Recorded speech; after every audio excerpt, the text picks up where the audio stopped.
Hello दोस्तों, क्या हाल है। तारीख 7 अगस्त 2024, दिन बुधवार, हिंदी तिथि तृतीया। और आइए बात करते हैं आज के मुख्य समाचार में देश भर की तमाम बड़ी खबरों पर नजर डालते हैं। देखिए दोस्तों, एक तो आज 7 अगस्त के दिन नेशनल हैंडलूम डे के रूप में मनाया जाता है, यानी कि राष्ट्रीय हथकरघा दिवस। सबसे पहले 7 अगस्त 2015 को पीएम मोदी ने देश में राष्ट्रीय हथकरघा दिवस मनाने की घोषणा की थी। चेन्नई में यह प्रथम दिवस मनाया गया था और अभी ये 10वां राष्ट्रीय हथकरघा दिवस मनाने के लिए भी नई दिल्ली के हथकरघा घाट में विरासत प्रदर्शनी भी शुरू हुई। अच्छा, इसके अलावा भी आज एक और खास दिन है, राष्ट्रीय भाला फेंक दिवस के रूप में भी मनाया जाता है आज के दिन को। भारत में हर साल 7 अगस्त को यह दिवस इसलिए मनाते हैं क्योंकि गोल्डन बॉय नीरज चोपड़ा ने 7 अगस्त 2021 को टोक्यो ओलंपिक में भाला फेंक में स्वर्ण पदक जीतकर भारत का नाम रोशन किया था। वैसे वही तारीख वही दिन आज एक बार फिर से इतिहास दोहराया जा सकता है, क्योंकि नीरज चोपड़ा अभी पेरिस ओलंपिक के जेवलिन थ्रो के फाइनल में पहुंच चुके हैं। उन्होंने पहले ही भाला फेंक थ्रो में फाइनल में एंट्री मार ली है और आज फाइनल जीतने के बाद फिर से वो गोल्ड मेडल ला सकते हैं। एडवांस में best of luck Neeraj Chopra को हमारी तरफ से भी। वैसे ओलंपिक में भारत के लिए एक और बड़े गर्व की और खुशी की बात निकल कर आ रही है। विनेश फोगाट ने नया रिकॉर्ड बना दिया है, ओलंपिक फाइनल में पहुंचने वाली पहली महिला पहलवान बन चुकी है। पहली बार किसी भारतीय महिला पहलवान ने ओलंपिक फाइनल में जगह बनाई। विनेश फोगाट ने क्यूबा की गुजमान को सेमीफाइनल में हराया। पहले मैच में गोल्ड मेडलिस्ट को भी पटका था। अब वे आज गोल्ड मेडल के लिए खेलेगी। जापान की सुसाकी, जो पूरे करियर में कभी नहीं हारी थी, 82 मैच के बाद विनेश फोगाट ने उन्हें हराकर नया रिकॉर्ड बनाया। ये एक बहुत बड़ी उपलब्धि भी है ना। तो मेनी कांग्रेट्स विनेश फोगाट को अपनी इस बड़ी उपलब्धि पर और भारत का नाम रोशन करने पर। ढेर सारी बधाइयों के साथ ही बेस्ट ऑफ लक आज के मैच के लिए भी। ओलंपिक से जुड़े कुछ और अपडेट्स मैं आपको आगे बताऊंगा। फिलहाल देखिए, आप आज के दिन दोस्तों हरियाली तीज भी है। सुख समृद्धि और सौभाग्य की कामना से हरियाली तीज का व्रत करती है माताएं बहनें। देवी पार्वती को सुहाग का सामान जरूर चढ़ाएं आज के दिन, है ना। चलिए आगे बड़े खबरों में देखिए, आप भारतीय रिजर्व बैंक आरबीआई की एमपीसी की मीटिंग शुरू हुई। 8 अगस्त को फैसलों का ऐलान होगा और इसमें आरबीआई की रेपो रेट में क्या बदलाव होता है ये देखना बड़ा ही महत्वपूर्ण होगा, क्योंकि महंगाई बढ़ने व आर्थिक वृद्धि दर स्थिर रहने की चिंताओं के बीच जो ये एमपीसी की बैठक शुरू हुई। इस बैठक में लिए गए फैसलों का आम आदमी की महंगाई पर, जिंदगी पर जरूर असर पड़ेगा। अगर आरबीआई रेपो रेट बढ़ाता है तो जाहिर सी बात है बैंकों की लोन की रेटें भी बढ़ेगी, और अगर आरबीआई रेपो रेट कम करता है तो बैंकों के लोन भी सस्ते होंगे, है ना। हालांकि एक्सपर्ट की माने तो इस बार भी रेपो रेट में कोई बदलाव की उम्मीद नहीं है, क्योंकि 2023 से ही 6.5% पर रेपो रेट की दरें स्थिर है, बरकरार है। चलिए दोस्तों, अगली खबर देखिए। रिलायंस फाउंडेशन ने केरल वायनाड के लैंडस्लाइड प्रभावितों के लिए राहत और विकास योजनाओं की घोषणा की है। अभी वायनाड में लोगों की क्या क्या मदद हो रही है देख सकते हैं आप कुछ पॉइंट्स। वैसे दोस्तों, अभी केरल के वायनाड में इस लैंडस्लाइड की घटना में मरने वालों का आंकड़ा 402 पहुंच चुका है। सर्च ऑपरेशन के 8वें दिन भी लोगों की तलाश जारी है, क्योंकि 180 लोग अब भी लापता है। एक डॉग भी अपने मालिक से 6 दिन बाद मिला। ये भावुक मोमेंट देखने को मिले। चलिए अगली खबर देखिए दोस्तों। भारत के लिए बड़े गर्व की बात, देश की राष्ट्रपति द्रौपदी मुर्मू को फिजी के सर्वोच्च नागरिक पुरस्कार से सम्मानित किया गया। Ministry of external affairs MEA ने ये बात की जानकारी दी और इस सम्मान का नाम है द ऑर्डर ऑफ फिजी, जो कि फिजी का सर्वोच्च नागरिक सम्मान है। अभी राष्ट्रपति द्रौपदी मुर्मू फिजी दौरे पर है और उनकी इस राजकीय यात्रा पर उन्हें ये सम्मानित किया गया, है ना। चलिए अगली खबर देखिए। AI यानी कि आर्टिफिशियल इंटेलिजेंस अब 5 साल पहले ही डिटेक्ट कर लेगा ब्रेस्ट कैंसर। मेडिकल सेक्टर में AI का डेवलपमेंट जल्दी आपको और एडवांस देखने को मिलेगा। भारतीय बिजनेसमैन आनंद महिंद्रा ने AI को लेकर ये पूर्ण इस्तेमाल की बातचीत की है। चलिए अगला अपडेट देखिए। मुस्लिम लड़कियों की शादी की उम्र पर अब बाल आयोग सुप्रीम कोर्ट पहुंचा। दलील दी कि 15 साल में शादी बाल विवाह कानून के खिलाफ है। हाल ही में एक हाईकोर्ट ने इजाजत दी थी मुस्लिम लड़की को, तो उसी के खिलाफ राष्ट्रीय बाल आयोग NCPCR ने सुप्रीम कोर्ट में एक याचिका दाखिल की है। बाल आयोग का कहना है कि मुस्लिम पर्सनल लॉ बोर्ड में लड़की की शादी की उम्र 15 साल तय की गई है, जो कि बाल विवाह को रोकने वाले कानून का उल्लंघन है। 2 ऐसे कानून हैं जो अलग हैं मुस्लिम पर्सनल लॉ बोर्ड में, जिनकी डिटेल भी आप देख सकते हैं। और अब देखते हैं सुप्रीम कोर्ट की तरफ से इस पर क्या फैसला आता है। जो भी अपडेट आएगा मैं आपको बता दूंगा। फिलहाल देखिए, आप बैंकिंग न्यूज से बड़ी खबर, ICICI बैंक ने FD पर ब्याज दरें बढ़ा दी हैं। अब फिक्स डिपॉजिट पर आपको अधिकतम 7.80% तक रिटर्न मिलेगा। और भी अलग अलग टाइम पीरियड के अकॉर्डिंग आप देख सकते हैं इस टेबल में ICICI बैंक आपको FD पर अब कितना ब्याज देगा, है ना। वैसे बैंकों को लेकर एक रिपोर्ट भी सामने आ रही है कि धोखाधड़ी के मुआवजे के रूप में बैंकों को 3 गुना राशि देनी पड़ी। FY24 यानी कि फाइनेंशियल ईयर 2024 में 140 करोड़ रहा ये आंकड़ा। सार्वजनिक क्षेत्र के बैंकों द्वारा ग्राहकों को मतलब धोखाधड़ी के एवज में ये धनराशि का भुगतान करना पड़ा, है ना। और केंद्र सरकार ने एक और आंकड़े जारी किए। देखिए आप, दिल्ली में 5 साल में 30,000 से ज्यादा निर्माण तोड़े गए। 52% अकेले 2023 में टूटे हैं। राज्यसभा में केंद्र सरकार ने आंकड़े पेश किए। भारत की अर्थव्यवस्था को लेकर भी एक अच्छी खबर आ रही। देखिए, मुरीद हुई अमेरिकी रेटिंग एजेंसी S&P ने कहा कि दक्षिण एशिया में भारत के मुकाबले कोई देश नहीं है जो इतनी अच्छी ग्रोथ करेगा आने वाले भविष्य में। और खबर देखिए दोस्तों, भारत रत्न लाल कृष्ण आडवाणी अपनी एक न्यूरो प्रॉब्लम की वजह से अभी अपोलो हॉस्पिटल में भर्ती हुई हैं। हम इनके जल्द स्वस्थ होने की कामना करते हैं। और चलिए दोस्तों, बांग्लादेश से जुड़े कुछ बड़े अपडेट देखते हैं। देखिए, पहली बड़ी खबर कि भारत आ रहे हैं 1 करोड़ से ज्यादा बांग्लादेशी हिंदू। बीजेपी बोली कि तैयार हो जाइए, क्योंकि अभी आपको पता होगा बांग्लादेश में कितनी हिंसा जारी है। इसी बीच ये भी दावा किया जा रहा कि 1 करोड़ से ज्यादा हिंदू पश्चिम बंगाल आ रहे हैं और उन्होंने इस संबंध में केंद्र सरकार सरकार को सूचित किए जाने की अपील भी की है। और इन हालातों के बीच भारत बांग्लादेश की सीमा पर सुरक्षा चौकसी भी बढ़ा दी गई है। अलर्ट मोड पर है बीएसएफ के जवान भी। आपको पता होगा एक दिन पहले बांग्लादेश से भागी शेख हसीना जो अभी भारत में ही रहेगी, ये दावा किया जा रहा है कि उनका अमेरिकी वीजा भी रद्द कर दिया है और ब्रिटेन में भी उनको लंदन में पनाह की उम्मीद नहीं दिख रही है। अभी फिलहाल वो भारत के सेफ हाउस में भेजी गई है। और ये देखिए आप कुछ प्रदर्शनकारियों की तस्वीरें। बांग्लादेश में प्रदर्शनकारियों ने शेख हसीना की साड़ी पहनी, पीएम आवास में घुसे, कपड़े, पंखे, मछली, एसी सब कुछ चुरा कर ले गए। प्रधानमंत्री आवास से इतनी चीजों को प्रदर्शनकारी बाहर लेकर आगे। देख सकते हैं आप हालात क्या चल रहे हैं वहाँ के। ये तस्वीरें देख सकते हैं आप, प्रदर्शनकारी शेख हसीना के घर की सारी चीजों को उठा के ले आए। और खबर है बांग्लादेश में हिंसक प्रदर्शनों के बीच शेरपुर जेल पर हमला किया गया जहाँ 500 से ज्यादा खतरनाक कैदी फरार हो गए। हमारे भारत में संसद में भी ये मुद्दा उठा। बांग्लादेश में हिंदुओं को निशाना बनाया गया, मंदिर भी तोड़े गए। स्थिति पर हमारी पैनी नजर है। राज्यसभा में बोले भारत के विदेश मंत्री एस जयशंकर। उन्होंने कहा कि बांग्लादेश में हिंदुओं पर हमले हुए हैं और ये बड़ी चिंता की बात है। हम बांग्लादेश की राजधानी ढाका के प्रशासन के संपर्क में हैं, सुरक्षा सुनिश्चित करने के लिए कहा गया है। बांग्लादेश के हालातों पर पूरे भारत की नजर है। जयशंकर ने संसद में कहा कि अभी वहाँ कितने भारतीय फंसे हुए हैं, तो आंकड़ों के और अनुमान के मुताबिक लगभग पड़ोसी देश बांग्लादेश में 19,000 भारतीय नागरिक हैं, जिनमें से 9,000 भारत के छात्र हैं। हालांकि ज्यादातर छात्र जुलाई के महीने में ही भारत लौट आए हैं, लेकिन फिलहाल बांग्लादेश के हालातों को लेकर भारत सरकार भी काफी सक्रिय है। भले ही शेख हसीना ने इस्तीफा देकर अपना देश छोड़ दिया, उसके बावजूद बांग्लादेश में खूनी हिंसा जारी है। हिंदुओं के मंदिरों पर हमले किए गए और बीते एक दिन में ही 100 से ज्यादा लोगों की मौत हो गई। शेख हसीना तो हेलीकॉप्टर से उड़ गई, अब हमें भी शरण दे दें। भारत से अब बांग्लादेश के दूसरे नेता भी ये गुहार लगा रहे हैं। हालांकि बांग्लादेशी पीएम शेख हसीना लंदन जाना चाहती थी, लेकिन लंदन से जवाब आया कि जिस देश में पहले पहुंची वहीं पर शरण लें। तो ब्रिटेन से तो शेख हसीना को ये झटका लगा, फिलहाल वो भारत में ही रुकेगी। अनिश्चितताओं की वजह से बाधित हुई लंदन जाने की योजना। अभी वो यूपी गाजियाबाद में एयरबेस के सेफ हाउस में स्थित है, जहां बेटी भी उनसे मुलाकात कर सकती है। वीवीआईपी गाड़ियों का मूवमेंट काफी बड़ा है। खबर है बांग्लादेश के पूर्व सूचना प्रसारण मंत्री जुनेद अहमद पलक भी ढाका एयरपोर्ट से गिरफ्तार किए गए। और वहीं दोस्तों बांग्लादेश के हालातों पर बिहार पुलिस ने भी आदेश जारी किया। कहा सीमावर्ती इलाकों में पेट्रोलिंग बढ़ाने के निर्देश जारी किए। लोगों से भी अपील की कि अफवाहों पर ध्यान न दें। कुछ समय बाद बांग्लादेश में महिला T20 वर्ल्ड कप भी होना था, लेकिन अब वो मुश्किल दिख रहा। 3 से 20 अक्टूबर तक करनी है मेजबानी। और बांग्लादेश के इन हालातों के बीच भारत के विदेश मंत्रालय ने कहा कि सतर्क रहें और सावधानी बरतें। ब्रिटेन जा रहे नागरिकों के लिए भी भारत ने एडवाइजरी जारी की है, क्योंकि पिछले बीते सप्ताह ब्रिटेन में भी काफी इस तरह के विरोध प्रदर्शन देखने को मिले हैं ना। चलिए दोस्तों आगे बढ़ते हैं खबरों में। देखिए तरंग शक्ति 2024 युद्धाभ्यास की शुरुआत हो चुकी है। पहली बार भारत आई जर्मन एयरफोर्स। हालांकि इस युद्धाभ्यास में बांग्लादेश भी शामिल होना था, लेकिन बांग्लादेश में तख्ता पलट के बाद अब शंका बनी हुई है। इंडियन आर्मी से जुड़ी एक और बड़ी खबर है कि भारत श्रीलंका की सेनाएं भी जल्द ही संयुक्त सैन्य अभ्यास करेगी। 12 अगस्त से ही मित्र शक्ति मिशन की शुरुआत भी होने जा रही है। चलिए अगली खबर देखिए। राउज एवेन्यू कोर्ट में दिल्ली में कविता की डिफॉल्ट याचिका को खारिज कर दिया गया। बेल पिटीशन पर 7 अगस्त तक सुनवाई स्थगित की गई। शराब नीति से जुड़ा भ्रष्टाचार का ये मामला है। और देखिए बड़ी खबर, लैंड फॉर जॉब केस में ईडी की सप्लीमेंट्री चार्जशीट पेश हुई। बिहार से लालू यादव, तेजस्वी समेत 11 लोगों को आरोपी बनाया गया। 13 अगस्त को इनके मामले पर सुनवाई होगी। वहीं खबर है दोस्तों, पूजा खेड़कर भी अपनी यूपीएससी सिलेक्शन रद्द करने के खिलाफ हाईकोर्ट पहुंच चुकी हैं। हाल ही में कुछ दिन पहले आपको पता होगा लोक सेवा आयोग की तरफ से इनका आईएएस का पद छीन लिया गया और इनके आईएएस यूपीएससी के एग्जाम देने पर भी रोक लगा दी गई है, क्योंकि आरोप थे कि इन्होंने पहचान बदलकर परीक्षा दी और भी कई गलत तरीकों से यूपीएससी एग्जाम का फायदा उठाया। तो इनकी कलेक्टरेट को रद्द करने के बाद अब ये हाईकोर्ट भी पहुंच चुकी है। वैसे पूजा खेड़कर जैसे फर्जीवाड़े के मामलों को रोकने के लिए अब यूपीएससी कुछ नया प्लान भी बना रहा। देखिए आप, एआई कैमरे और स्कैनर के जरिए बच्चों की जांच की जाएगी। एग्जाम में गड़बड़ी मिलने पर यूपीएससी हेडक्वार्टर दिल्ली को डायरेक्ट अलर्ट मिलेगा, जिससे कि फर्जी कैंडिडेट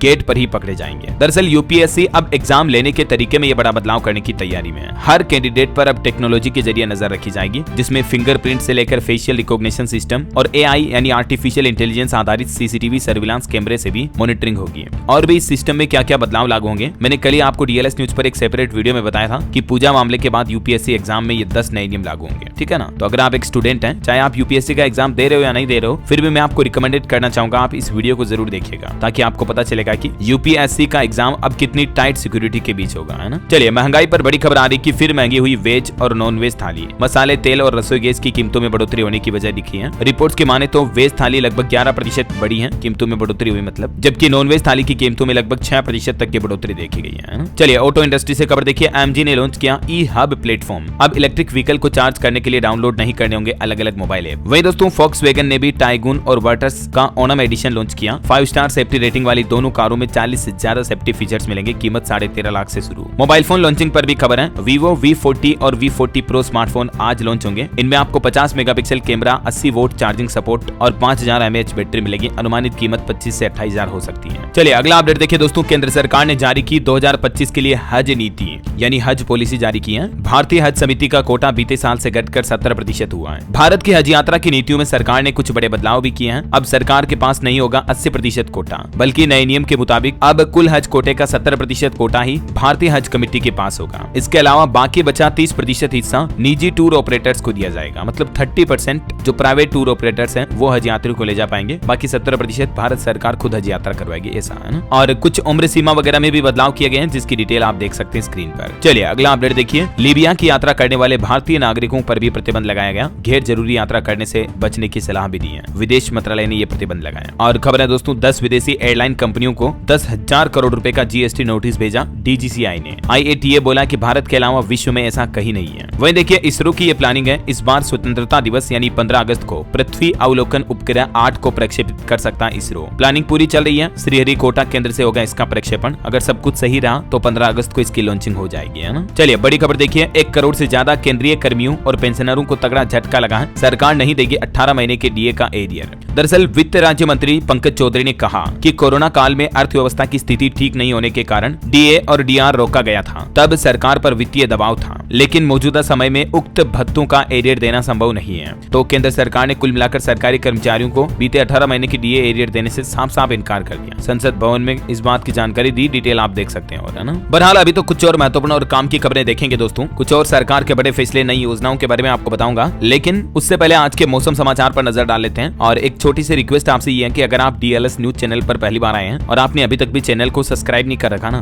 तो इसे सब्सक्राइब करके बेल आइकन जरूर दबा दीजिएगा, ताकि आपको रोजाना की ताजा खबरें, सरकारी न्यूज अपडेट सबसे पहले आपके मोबाइल पर मिलते रहेंगे। और लाइक करने की मैं आपको नहीं कह रहा हूँ, अगर आपका दिल करे, मन करे, आप DLS भाई को सपोर्ट करना चाहते हैं तो लाइक कर दीजिएगा, ठीक है। बाकी सब्सक्राइब जरूर कर लेना, ये मेरी पर्सनली आपसे रिक्वेस्ट है। चलिए आगे बढ़े। मौसम अपडेट में देखिए आप, देश का मानसून ट्रेकर। राजस्थान में बांध के पानी में बस बही। हिमाचल प्रदेश में 87 सड़कें ब्लॉक पड़ी हैं। 20 राज्यों में आज भी भारी बारिश का अलर्ट है। और हिमाचल में तो बाढ़ से अब तक 16 और लोगों की जान चली गई, 39 अभी भी लापता हैं। इधर उत्तराखंड में भी भारी बारिश का अलर्ट, चेतावनी जारी हुई। नदी नालों के पास रहने वाले लोग सतर्क रहें, क्योंकि भूस्खलन का भी खतरा मंडरा रहा है। कुछ राज्यों के हालात देखिए आप। मध्य प्रदेश का मानसून अपडेट। भोपाल में बारिश हुई, 15 जिलों में बिजली गिरने की चेतावनी। MP में 24 इंच पानी गिरा, 7 जिलों में 30 इंच से ज्यादा बरसात हुई। राजस्थान में देखिए नागौर में मकान गिरा, एक बच्चे की जान चली गई। टोंक में रोडवेज की बस भी पानी में बह गई। जैसलमेर किले की दीवार भी ढही, ट्रेनें कैंसिल हुई, 6 के रूट बदले गए। बिहार का मानसून अपडेट है। सुपौल में थाने में भी पानी भर गया। बिहार गया में तो गली मोहल्ले भी डूब गए। उफान पर है गंगा, गंडक, कोसी नदी। पटना, नालंदा समेत 8 जिलों में तगड़ी बारिश देखी गई। 32 जिलों में आज भी बिहार में बारिश की संभावना है। पंजाब के भी 17 जिलों में बारिश की चेतावनी। 2 दिन और मौसम खराब रहेगा। हालांकि इस महीने अगस्त में 14% कम बरसे बादल पंजाब में। छत्तीसगढ़ का मानसून अपडेट देखिए आप। रायपुर और कोरबा में झमाझम बरसे बादल। दोपहर के बाद बदला मौसम। प्रदेश में अब तक सामान्य से 11% ज्यादा बरसात हुई। और मौसम विभाग का कहना है दोस्तों कि हरियाणा में आज से फिर से मानसून की वापसी यानी एंट्री होने जा रही है। अधिकांश जिलों में हैवी रेन का अलर्ट है। 24 घंटों में 3 जिलों में बारिश देखी गई। झारखंड का मानसून अपडेट देखिए। यूपी से छोड़ा पानी। गढ़वा में सोन नदी का जलस्तर बढ़ा। NDRF ने 40 लोगों को निकाला, जिसमें 8 बिहार के थे। और अभी भी झारखंड के 14 जिलों में बारिश का येलो अलर्ट है। हालांकि प्रदेश में अब तक 19% कम बारिश हुई। और भी दोस्तों अगले 24 घंटों के दौरान मौसम की संभावित गतिविधियां क्या रहेगी, तो स्क्रीन पर आप डिटेल देख सकते हैं ज्यादा। चलिए अब अपन आज के सराफा बाजार पर नजर डालें तो देखिए शेयर बाजार में हाहाकार के बीच अभी सोने का भाव क्या चल रहा है। सोना 213 रुपए गिरकर 68,904 रुपए प्रति 10 ग्राम पर चल रहा, जबकि चांदी 506 रुपए टूटकर 78,444 रुपए प्रति किलो हुई। अलग अलग कैरेट के हिसाब से भी गोल्ड का रेट आप देख सकते हैं स्क्रीन पर। चलिए मार्केट की अपडेट भी देख लेते हैं कुछ साथ के साथ। दिन के ऊपरी स्तर से 1259 अंक गिरा सेंसेक्स, 166 अंक नीचे 78,593 के स्तर पर बंद हुआ। रियल एस्टेट के शेयरों में भी तेजी देखी गई। वहीं दोस्तों अमेजॉन इंडिया के कंट्री हेड ने दिया इस्तीफा। मनीष तिवारी ने 8 साल से ज्यादा समय तक अमेजॉन में काम किया। 2016 में ज्वाइन की थी कंपनी, लेकिन अभी इन्होंने रिजाइन कर दिया। स्टॉक मार्केट में 3 दिन की गिरावट में निवेशकों के 22 लाख करोड़ रुपए डूबे। अब शेयर मार्केट में आगे क्या होने वाला है ये तो वक्त ही बताएगा। बांग्लादेश संकट से मेरिको का शेयर भी 6% टूटा। पैरासूट, सफोला जैसे प्रोडक्ट्स बनाती है कंपनी। 12% रेवेन्यू बांग्लादेशी मार्केट से ही आता है, लेकिन अभी बांग्लादेश में हालात गंभीर चल रहे हैं, तो इस वजह से इस कंपनी के स्टॉक में 6% की गिरावट देखी गई। वहीं टाटा पावर कंपनी का पहली तिमाही में मुनाफा 4% बढ़ा और पहली तिमाही में टीवीएस का मुनाफा भी 23% बढ़कर 577 करोड़ पहुंचा। वेदांता ग्रुप का मुनाफा 54% बढ़कर 5,095 करोड़ हुआ। वहीं एकम्स ड्रग्स का शेयर 7% ऊपर 725 पर लिस्ट हुआ। और अब मार्केट एक्सपर्ट का यह अनुमान है कि आरबीआई की ब्याज दर जो अभी 8 अगस्त को आने वाली रेपो रेट और इसके अलावा वृहद आर्थिक आंकड़ों से तय होगी शेयर मार्केट के आगे की चाल है ना। चलिए दोस्तों मार्केट के बाद आगे बढ़ते हैं खबरों में। देखिए दिल्ली लोकेशन में घर खरीदने का मौका है। डीडीए यानी कि दिल्ली डेवलपमेंट अथॉरिटी लॉन्च कर रहा 40,000 फ्लैट की नई योजना। सबसे गरीब तबके के लोग बाग भी ये फ्लैट खरीद पाएंगे। बोर्ड से मंजूरी के बाद जल्दी ये नई आवासीय योजना लॉन्च होने वाली है दिल्ली विकास प्राधिकरण की तरफ से। तो डिटेल में आपको बता दूंगा लॉन्चिंग कोचिंग के समय। फिलहाल देखिए अगला अपडेट रिसर्च एनालिस्ट और इन्वेस्टमेंट एडवाइजर के लिए अब राह आसान होगी। सेबी की तरफ से एक नया कंसल्टेशन पेपर जारी किया है, जिसमें सेबी ने कहा कि रजिस्ट्रेशन के लिए हर 3 साल बाद परीक्षा की शर्त हटाने का प्रस्ताव दिया है। केवल तभी परीक्षा देने की शर्त होगी जब उस विषय में बड़ा बदलाव हो। सेबी की तरफ से स्टॉक मार्केट रेगुलेटर के द्वारा इन्वेस्टमेंट एडवाइजर के लिए ये नए नियम लागू किए गए, ठीक है ना। चलिए अगला अपडेट देखिए, आम जनता के लिए 16 अगस्त से 15 सितंबर तक खुलेगा दिल्ली का राष्ट्रपति भवन का अमृत उद्यान। आम लोग इसमें घूम पाएंगे। 15 अगस्त के दूसरे दिन मतलब स्वतंत्रता दिवस के अगले दिन खुल जाएगा ये, ठीक है, तब तक बंद रहेगा। और खबर है दोस्तों, मेधावी छात्र सम्मान योजना लॉन्च की। हिमाचल प्रदेश के मुख्यमंत्री सुक्खू ने मेधावियों को 25-25 हजार रुपए देने का ऐलान किया है। कल ही अमर उजाला मेधावी छात्र सम्मान समारोह के दौरान हिमाचल सीएम के द्वारा ये बड़ी घोषणा की गई। चलिए खबर है दोस्तों, खर्च होंगे सिर्फ 5000 रुपए। उत्तर प्रदेश में इतना आसान हो जाएगा पैतृक संपत्ति का बंटवारा। योगी सरकार की तरफ से ये सहूलियत दी गई है। उत्तर प्रदेश के मुख्यमंत्री योगी आदित्यनाथ सरकार ने ये एक और बड़ा फैसला लिया है। अब बिना विवाद के भी कई पीढ़ियों की संपत्ति का आसानी से बंटवारा हो पाएगा, और वो भी बहुत सस्ते में, सिर्फ 5000 रुपए की स्टाम्प शुल्क ड्यूटी के साथ, है ना। चलिए अगला अपडेट है, वक्फ बोर्ड अधिनियम में बदलाव है, वक्त की जरूरत, मुस्लिम कौम को करना चाहिए इसे स्वीकार। जो सरकार संसद में ये नया वक्फ बोर्ड कानून में संशोधन वाला बिल लाने वाली है, इस पर कई सारे मार्केट एक्सपर्ट का भी अनुमान है। मुख्तार अब्बास नकवी जो कि वरिष्ठ भाजपा के नेता हैं, उन्होंने भी अपनी ये ओपिनियन दी है। और आपकी सेहत हेल्थ से जुड़ी कुछ बड़ी खबरें देखिए आप। मध्य प्रदेश में डायरिया से 17 लोगों की मौत हो गई। शिशुओं के लिए भी ये काफी घातक होती है बीमारी, 9% मृत्यु दर होती है इसमें।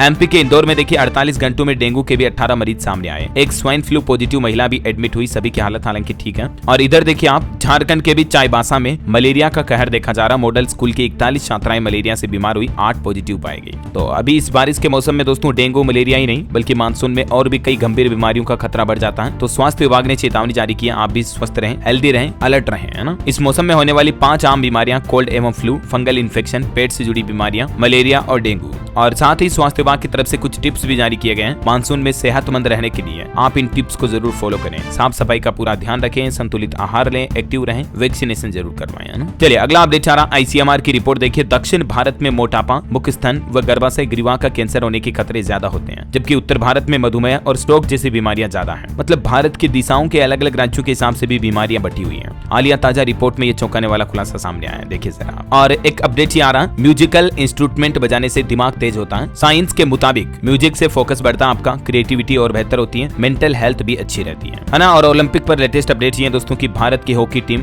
गोल्ड मेडल की रेस से बाहर हुई। जर्मनी ने 54वें मिनट में गोल कर 3-2 से जीता सेमीफाइनल। अब ब्रॉन्ज मेडल मैच खेलेगी टीम इंडिया। बाकी 44 सालों बाद भारतीय हॉकी टीम स्वर्ण पदक जीतने से महज 2 कदम दूर थी, लेकिन सेमीफाइनल में जर्मनी की चुनौती हार गई टीम इंडिया। चलिए खबर है, नोबेल विजेता मोहम्मद यूनुस को बांग्लादेश की अंतरिम सरकार का नेता चुना गया। आखिरकार बांग्लादेश में भी विरोध प्रदर्शन अब हो सकता रुक जाए, क्योंकि प्रदर्शनकारी छात्रों की जो खुद मांग थी वो अब मंजूर हो चुकी है। बांग्लादेशी पीएम तो हट चुकी हैं और अंतरिम सरकार के मुखिया बनाए गए नोबेल विजेता मोहम्मद यूनुस, है ना। चलिए खबर देखिए आप, हमारे देश में आज वित्त मंत्री निर्मला सीतारमण वित्त विधेयक 2024 पारित करने का प्रस्ताव पेश करेगी संसद भवन में, है ना। और वहीं देखिए वित्त मंत्री निर्मला सीतारमण का यह भी कहना है कि जनधन और बुनियादी बचत खातों में बैंकों में न्यूनतम राशि रखना कोई जरूरी नहीं है। चलिए अगला अपडेट देखिए दोस्तों, मौसमी बीमारियों की रोकथाम हेतु 31 अगस्त तक जारी रहेगा स्वास्थ्य दल आपके द्वारा अभियान। राजस्थान में सरकार ने यह अभियान चला रखा है। और उत्तर प्रदेश प्रयागराज में महाकुंभ 2025 में कुंभ मेला क्षेत्र में गायनेकोलॉजिस्ट और पीडियाट्रिक शिफ्ट वार 24 घंटे देंगे अपनी सेवाएं। योगी सरकार का ये प्लान है। और वही खबर है, miss ocean world 2024 welcome ceremony व सेज सेरेमनी का भी आगाज हुआ राजस्थान जयपुर में। और राजस्थान में आंगनबाड़ी और आशा वर्करों ने भी विभिन्न मांगों को लेकर प्रदर्शन किया। अपनी मानदेय बढ़ाने समेत 7 सूत्री मांगों का ज्ञापन मुख्यमंत्री और पीएम को कलेक्टर के माध्यम से भेजा। इनकी ये कुछ प्रमुख मांगे हैं, जिसी वजह से राजस्थान में ये आंगनबाड़ी कार्यकर्ता विरोध प्रदर्शन कर रहे हैं। कुछ और स्टेट न्यूज अपडेट देखिए दोस्तों, छत्तीसगढ़ में विष्णुदेव साय सरकार की कैबिनेट बैठक होगी आज। कर्मचारियों के डीए और किसानों के मुद्दों पर कुछ अहम फैसले लिए जाएंगे।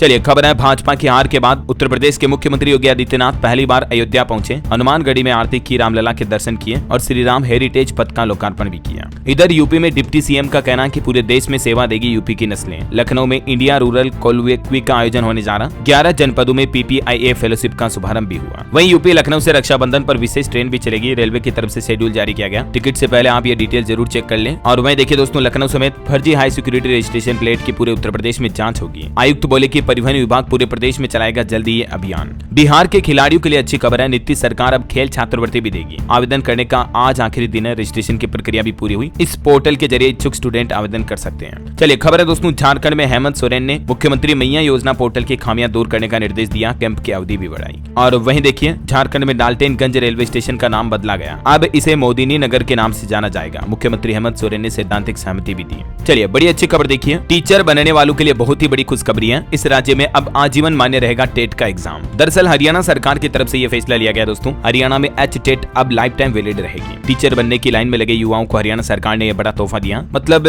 बार बार टीचर एलिजिबिलिटी टेस्ट नहीं देना पड़ेगा, बस एक बार दे दिया तो वो लाइफ टाइम वैलिड रहेगा। और उसके लिए स्टूडेंट शिक्षक पात्रता परीक्षा के जरिए जो टीचर की नौकरी में अप्लाई करते हैं ना, तो वो लाइफ टाइम कर पाएंगे, है ना। और वही देखिए हरियाणा के झज्जर में क्लर्कों ने सरकार को चेतावनी दी। कर्मचारियों ने वेतन बढ़ाने की मांग को लेकर मुख्यमंत्री के नाम ज्ञापन भी सौंपा। इधर राहुल गांधी ने देखिए पंजाब में संयुक्त किसान मोर्चा के नेताओं से मुलाकात की। एमएसपी गारंटी कानून पर लाया जा सकता है प्राइवेट बिल। इंडी गठबंधन में भी इस मुद्दे पर चर्चा होगी। और बैंकिंग न्यूज से देखिए एक और बड़ी खबर, HDFC क्रेडिट कार्ड यूजर्स के लिए बुरी खबर है। अब बिल पेमेंट करने पर आपको कम रिवार्ड पॉइंट मिलेंगे। कितने मिलेंगे जिसकी डिटेल भी आप देख सकते हैं। HDFC बैंक सीसी में ये बदलाव हुई है। चलिए अगली बड़ी अच्छी खबर है दोस्तों, प्रॉपर्टी बेचने वालों को सरकार का बड़ा तोहफा। अब LTCG टैक्स में मिलेगा इंडेक्सेशन का विकल्प भी। डॉक्टर निरंजन हीरानंदानी का यह कहना है कि सरकार ने टैक्स पेयर्स करदाताओं को यह विकल्प भी दिया है। बजट में क्या प्रस्ताव था और इंडस्ट्री के लोगों ने सरकार के इस फैसले का आभार भी जताया, जिसकी डिटेल आप देख सकते हैं स्क्रीन पर, है ना। तो घर खरीदारों के लिए भी ये बड़ी राहत की बात है। प्रॉपर्टी टैक्स में अब आपको अच्छी खासी छूट मिलेगी। चलिए दोस्तों फिलहाल अपन कुछ एजुकेशनल खबरें देख लेते हैं। देखिए नौसेना में 1390 अग्निवीरों का चौथा बैच तैयार, 9 अगस्त को POP होगी। और मीडिया में ऐसी रिपोर्ट्स भी चल रही कि NCERT की कक्षा 3 और 6 की कई पाठ्यपुस्तकों से संविधान की प्रस्तावना को हटा दिया गया। द वायर के ऊपर भी ये न्यूज प्रकाशित हुई है। लेकिन दोस्तों मीडिया में चल रही इन खबरों का खंडन करते हुए देखिए अब सरकार का कहना है, NCERT भी बोला कि स्कूली किताबों से संविधान की कोई प्रस्तावना नहीं हटाई गई है। मौलिक कर्तव्य, अधिकार और राष्ट्रगान भी किताबों के सिलेबस में शामिल है। शिक्षा मंत्री धर्मेंद्र प्रधान बोले कि कांग्रेस ने झूठ फैलाया। और वहीं देखिए हरियाणा में असिस्टेंट प्रोफेसर भर्ती के लिए आज से आवेदन शुरू होंगे। 2424 पोस्ट पर होगी भर्ती। आज 7 अगस्त से अप्लाई किया जा सकेगा, है ना। Uttar Pradesh police constable exam पर भी खबर है कि 67 जिलों के 1174 केंद्रों पर होगी सिपाही भर्ती परीक्षा। पहली बार इस परीक्षा में यह व्यवस्था की जा रही है क्योंकि पिछली बार पेपर लीक हुआ था, तो इस बार कुछ नई गाइडलाइंस लागू की गई है। परीक्षा केंद्रों में CCTV कैमरों के जरिए निगरानी रखी जाएगी। एग्जाम शेड्यूल वगैरह भी देख सकते हैं आप। और वहीं दोस्तों उत्तर प्रदेश में 5 लाख रुपए तक मासिक मानदेय पर भर्ती होंगे 1056 संविदा डॉक्टर भाई लोग इस पोर्टल के जरिए अप्लाई कर सकते हैं। और देखिए खबर, छात्रवृत्ति योजना में भी बड़ा बदलाव करेगी योगी सरकार। SC/ST के छात्रों को अब नहीं देनी पड़ेगी कोई ट्यूशन फीस भी है। दसमोत्तर छात्रवृत्ति व शुल्क प्रतिपूर्ति योजना में योगी सरकार ये बदलाव करने जा रही है।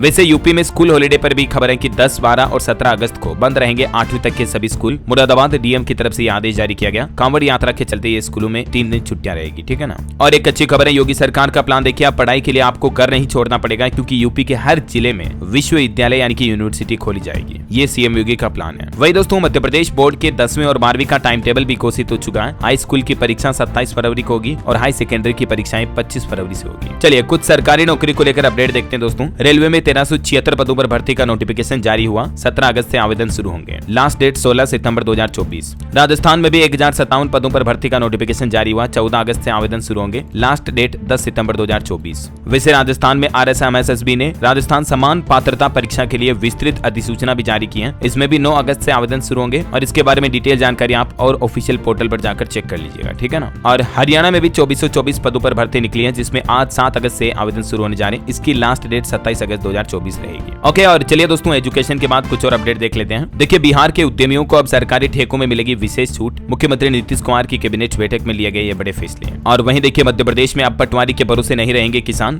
किसानों को अपनी फसल की पाई का मुआवजा मिल पाएगा क्योंकि मध्य प्रदेश सरकार अब पटवारियों को मीडिएटर के तौर पर हटाने जा रही है। डायरेक्ट किसान भाई लोग अपनी फसल के मुआवजे के लिए अप्लाई कर पाएंगे, है ना। चलिए खबर है, झारखंड में अब उच्च शिक्षा में बाधा नहीं बनेगी दिव्यांगता। चंपई सोरेन सरकार की तरफ से यह बड़ा ऐलान किया गया है। दिव्यांग लोगों को भी उच्च शिक्षा आसानी से मिल पाएगी। नए विश्वविद्यालयों की स्थापना की जा रही है। वाईफाई सुविधा से लेस होंगे झारखंड के सभी अस्पताल भी। डिजिटल हेल्थ मिशन की दिशा में भी आगे बढ़ी है हेमंत सोरेन सरकार। चलिए अगला अपडेट है दोस्तों, UGC ने एक और नियम बदल दिया है। नीट UG की उत्तर पुस्तिका और OMR सीट अब डाउनलोड कर पाएंगे आप नए एग्जाम पैटर्न को देखने के लिए। चलिए अगला अपडेट है, छत्तीसगढ़ के मुख्यमंत्री विष्णुदेव साय ने बंदर चुआ में विकास कार्यों की घोषणा भी की है। क्या क्या महत्वपूर्ण घोषणाएं रही, कुछ पॉइंट्स आप देख सकते हैं स्क्रीन पर। और वहीं खबर देखिए दोस्तों, उत्तर प्रदेश के 25 लाख परिवारों को दिया जाएगा इस योजना का लाभ। लोगों को 300 यूनिट मुफ्त बिजली मिलेगी। मैंने आपको कल ही अपडेट बताया था ना। PM सूर्यघर योजना के तहत प्रदेश में 25 लाख घरों में सौर ऊर्जा यंत्र स्थापित किए जाएंगे और इसके लिए योगी सरकार ने सूर्य मित्र की भर्ती करने की भी घोषणा की थी। और भी डिटेल आप इस पोर्टल पर चेक कर लीजिएगा। चलिए खबर है दोस्तों, आने वाले रक्षाबंधन के त्योहार पर महिलाओं को बड़ी सौगात मिलेगी। रोडवेज 36 घंटे करवाएगा निःशुल्क यात्रा। राजस्थान के बाद अब हरियाणा सरकार की तरफ से भी ये घोषणा कर दी गई है।